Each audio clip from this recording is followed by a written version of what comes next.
Hi everyone, this is Fabian from Edifier.com, and today I'm going to show you how to do a factory reset on the remote control for e30 Spinnaker. Some of our customers face the problem after they drop the remote control on the floor, or after the remote control has undergone some static electricity, and it turned out the remote control stops functioning and won't be charged. And there's actually an easy way to do a factory reset on the remote control rather than sending it back for repair or purchasing a new one.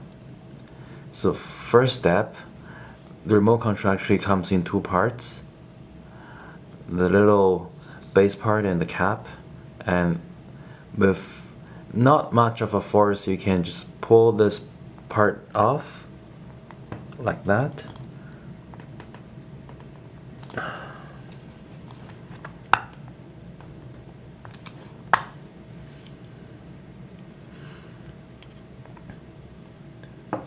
And by looking into that bottom part, you'll be able to see a little something like a jumper there with two metal pin and a little jumper that's attached on it.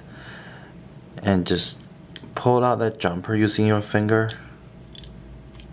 It's a fairly easy process, so that those two metal pins are disconnected from each other.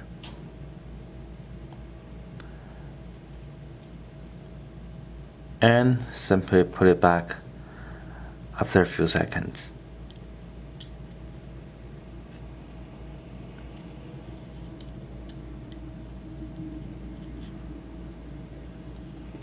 And that's it. The remote control should now be reset, and you just have to find the right notch where the cap goes back on the base, and it's good to go.